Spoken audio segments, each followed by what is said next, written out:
Atenção! Começa agora uma teleaula de matemática do ensino médio. Você vai assistir a teleaula de número 50. Bons estudos!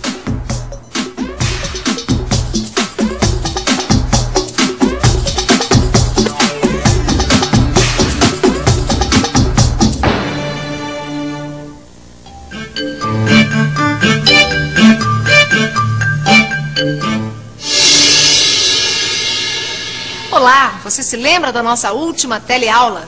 Aquela em que a Maristela tirou a foto da nova diretoria do Esporte Clube Andorinha? Pois bem, naquela teleaula a gente começou a estudar as permutações. Na teleaula de hoje, a gente prossegue com as permutações, avançando um pouco mais no nosso estudo de análise combinatória. Vamos nessa? Hoje você vai aprender a fazer permutações em situações onde os objetos não são todos distintos e vai conhecer permutações circulares. Um brinde à nova diretoria do Esporte Clube Andorinha. Viva! Alguém tem algo a dizer? Eu! Quem começa? Eu! Bem, antes de qualquer coisa eu queria lembrar de um detalhe. A gente precisa criar uma senha de 5 letras. Uma senha secreta que só a gente vai conhecer, para poder movimentar a conta bancária do clube. Bom, eu tive uma ideia. E se a gente quisesse criar uma senha com as iniciais dos nossos nomes? Quantas permutações seriam possíveis? Olha, 120 não seriam, porque aí a gente teria senhas repetidas. Senhas repetidas como? Ó, a Maria e o Maurício têm a mesma letra inicial, que é a letra M. O Chico e a Carla também, que é a letra C. Só eu tenho inicial diferente, que é a letra P. Já entendi. Quer dizer que se a gente usar as iniciais dos nossos nomes, algumas senhas serão idênticas. Como assim? Veja aqui 2 arrumações que se repetiriam usando as iniciais dos nossos nomes. Certo. Com os nomes, as permutações são diferentes. Mas se a gente substituir os nomes pelas iniciais, veja o que acontece. As permutações vão ser idênticas. E por que é que isso ocorre? Ocorre porque há repetição de letras. Há 2 letras M e 2 letras C. Ou seja, para cada posição que as letras iguais puderem assumir, haverá 2 repetições. Como nesses casos que é aí que a gente está vendo. E agora, quantas senhas diferentes a gente pode ter usando as nossas iniciais? E agora? Quantas são as permutações quando a gente quer formar senhas com 5 letras e há repetição de letras? Na teleaula passada, você viu que os 5 integrantes do Esporte Clube Andorinha podiam se arrumar de 120 maneiras diferentes para fazer a foto. Mas que cálculos devem ser feitos para saber quantas senhas podemos criar com as 5 iniciais? Vamos pensar um pouco? Vamos pensar um pouco. Na teleaula passada, a gente viu que os 5 poderiam se arrumar de 120 maneiras diferentes. Agora, com as senhas, o cálculo muda. Para não contar as senhas repetidas, eu tenho que dividir o fatorial de 5 pelo fatorial de 2, que é o número de repetições da letra M, e dividir também pelo número de repetições da letra C. Ou seja, dividir pelo fatorial de 2 novamente. O que me dá o seguinte: 5 fatorial dividido por 2 fatorial vezes 2 fatorial. 5 fatorial dá 120. E no denominador eu fico com 2 vezes 2. Fazendo o cálculo, eu tenho 120 dividido por 4, que dá 30. Ou seja, sem contar as senhas repetidas, essas 5 letras podem ser arrumadas de 30 maneiras diferentes e formar 30 senhas diferentes. Pois bem, se a gente usar as nossas iniciais para criar senhas, nós vamos ter 30 possibilidades diferentes. Mas, aproveitando a deixa das permutações, eu tenho uma questão a colocar. O que é dessa vez, Pepe? A gente vai usar esse globo aqui para os bingos futuros, certo? Então vejam aqui. A gente tem 5 bolas brancas, 3 bolas vermelhas e 2 bolas azuis. Tá? A minha questão é a seguinte: quantas arrumações diferentes a gente pode ter retirando do globo uma a uma essas 10 bolas? Gente, não é por nada não, mas eu acho que eu sei. Acompanhe meu raciocínio. Para começar, vamos ver algumas soluções possíveis. Vamos ver 3 possibilidades de sorteios. Aí estão. Observe que na primeira arrumação, as 3 bolas saíram do globo nas 3 primeiras retiradas. Mas como as bolas são iguais, não sabemos qual das 3 saiu em primeiro, segundo ou terceiro lugar. O mesmo ocorre com as bolas azuis, que estão nas posições 6 e 9. Com as bolas brancas, que são 5 bolas iguais, temos o mesmo caso. Concluindo, a gente tem a seguinte situação. Há 3 repetições para as bolas vermelhas, 2 repetições para as bolas azuis e 5 repetições para as bolas brancas. Isso tudo num total de permutações de 10 bolas em 10 posições, pois 10 é o número total de bolas que nós temos. Tá, até aqui tudo bem, deu para acompanhar o raciocínio. Só que a minha questão inicial não foi respondida. Quantas arrumações diferentes a gente pode ter, retirando do globo uma a uma as 10 bolas? Agora tá fácil, olha só. Basta dividir o número total de permutações das 10 bolas, que é 10 fatorial, pelo número de permutações das bolas repetidas. 2 azuis, 3 vermelhas e 5 brancas. 2 fatorial vezes 3 fatorial vezes 5 fatorial. E calcular o fatorial de um número natural você já sabe. Basta calcular o produto dele por todos os números naturais menores que ele, excluindo o zero. E aí está o fatorial de 10.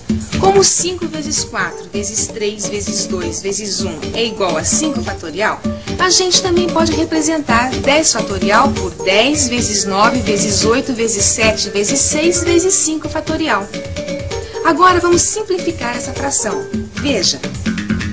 Cortamos o 5 fatorial no numerador e no denominador. Substituímos 2 fatorial por 2 vezes 1 e 3 fatorial por 3 vezes 2 vezes 1. Agora, vamos continuar simplificando. 10 com 2 e fica 5 no numerador. 6 com 3 vezes 2. Ficamos então com 5 vezes 9 vezes 8 vezes 7, que dá 2.520. A gente tem 2.520 arrumações diferentes de retirar as 10 bolas do globo uma a uma. Aí está. As 10 bolas podem ser retiradas do globo uma a uma e formar 2.520 permutações diferentes. Agora, pense aqui comigo. Será que não existe uma fórmula que ajude a gente a calcular casos de permutações como esse, onde nem todos os elementos são distintos? Vamos pensar um pouco? Então vamos pensar um pouco. Será que existe uma fórmula, uma expressão geral, para descobrir o número total de permutações, no caso de permutações de n elementos em n posições, onde nem todos os elementos são distintos? Vamos ver. Vamos supor que dos n elementos, um deles se repete p vezes, um outro q vezes, e um outro ainda se repete r vezes. Nossa expressão geral ficaria assim. O número total de permutações dos n elementos, n fatorial, dividido pelo produto dos fatoriais do número de vezes que cada elemento repetido aparece no grupo de n elementos. Até aí ficou claro. Mas se a gente tiver outros elementos que se repetem? Simples. Se outros elementos se repetirem, basta acrescentar no denominador mais fatores com o fatorial do número de vezes que esses elementos se repetem. Ah, então se eu tivesse mais um elemento que se repetisse, por exemplo, s vezes, bastaria acrescentar o fatorial de s no denominador. Gente, aproveitando aí a discussão sobre permutações, eu tenho uma questão a propor. Fale. Então manda. Ó, a proposta é a seguinte. Eu gostaria que para as próximas reuniões a gente procurasse sentar ao lado de pessoas diferentes. Por exemplo, um dia eu sento entre o Maurício e a Carla, no outro eu sento entre a Maria e o Chico e por aí vai. Mas a questão é a seguinte. Quantas seriam as permutações possíveis? Pois bem, nossos amigos são em 5 e a proposta é que a cada reunião, cada um deles se sente ao lado de pessoas diferentes. Quantas seriam as permutações possíveis? Peraí, gente. Mas essa conta a gente já fez. Vocês não lembram da história da foto? A gente pode se arrumar de 120 maneiras diferentes. Mas aí que está, na arrumação para a foto, a gente estava em fila. E aqui não, a gente está em círculo. Ué, mas não é a mesma coisa? Claro que não. Há permutações que, apesar de diferentes para uma fila, resultarão em rodas idênticas. E numa roda, o que interessa é apenas a posição relativa entre as pessoas. Bom, mas como assim posição relativa entre as pessoas? Pensa comigo. Aqui estamos nós. Vamos supor que a nossa roda comece em mim. Então, eu ocupo a primeira posição, Chico a segunda, Maurício a terceira posição, Carla a quarta e Peteca a última posição.